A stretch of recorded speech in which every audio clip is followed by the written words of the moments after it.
সুপ্রিয় দর্শক, আসসালামু আলাইকুম। নতুন আরেকটা পিঠার রেসিপি নিয়ে চলে আসলাম। এখানে 1 কাপ শুকনা চালের গুঁড়া নিয়ে নিলাম। এখানে আপনারা বাজারের থেকেও শুকনা চালের গুঁড়া নিতে পারেন, এটা আমার ঘরে প্রয়োজন করা ছিল। আর 1 কাপ ময়দা নিয়েছি, আর এখানে ময়দার পরিবর্তে আপনারা আটাও নিতে পারেন। আর 1 কাপ নিয়েছি এখানে চিনি। তো আর সামান্য পরিমাণে নিয়ে নিলাম একটু লবণ, এটা ব্যালেন্সটা ঠিক রাখার জন্য আমি লবণটা দিলাম।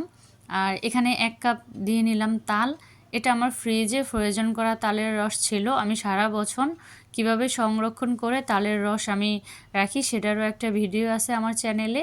তো এখানে আমি 1.5 কাপ দিয়ে নিলাম তালের রস, একদম পিওর খাঁটি তালের রসটা আমি নিয়েছি। আর এখানে ফ্রেশ কোরানো নিয়েছি 1-2 কাপ নিয়েছি নারিকেল কোরানো। তো সবগুলো একসাথে মিক্সড করে এখন মিশিয়ে নিতে হবে। আর এই মিশানোর কাজটা একটু ভালোভাবে করতে হবে যেন সবগুলো উপকরণ একসাথে মিশে যায়। তো ভালো করে আলতোভাবে মিশিয়ে নিব। এখানে কোনো পানি অ্যাড করা যাবে না। এখানে যে তালের রসটা আছে ওটা দিয়ে আমাদের মিশিয়ে নিতে হবে, কোনো পানি অ্যাড করা যাবে না। যদি প্রয়োজন হয় তাহলে গরম পানি, কুসুম গরম পানি সামান্য পরিমাণে অ্যাড করতে পারেন। তো এখানে আমার কাছে মনে হয়েছিল যে সামান্য একটু গরম পানি অ্যাড করা লাগে, তো এই জন্য আমি অল্প একটু গরম পানি অ্যাড করে নিয়েছিলাম। আমার তালের রসটা যেহেতু শুকনো ছিল আর এটার পানি ঝরিয়ে নিয়েছিলাম, এজন্য একটু পরিমাণে লেগেছিল। তো এই যে আমার ব্যাটারটা পুরো কমপ্লিট হয়ে গেছে। এখন পিঠা বানানোর জন্য এটা পারফেক্ট আছে।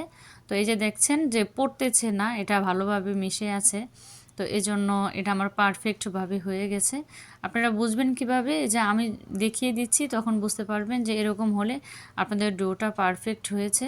তো এখানে আমি প্যানে তেল দিয়ে তারপরে আমি অল্প অল্প করে দিয়ে নিচ্ছিলাম। আর তালের এই পিঠাগুলো একটু ছোট ছোট করেই দিতে হয়, তাহলে দেখতেও ভালো লাগে, খেতে ভালো লাগে। বেশি বড় করা যাবে না, একদম ছোট ছোট সাইজ করে দিয়ে নিতে হবে।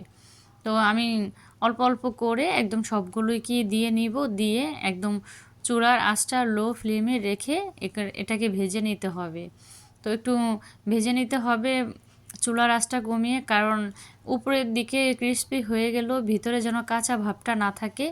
তো উপর নিচ দুটাও যেন হয়ে যায়, এজন্য ভালো করে দিয়ে নিতে হবে যেন ভালো করে হয়ে যায়।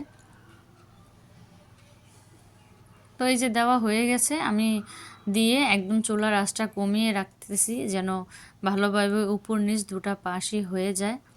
আর চুলার আঁচটাও আমি কমিয়ে রেখেছিলাম।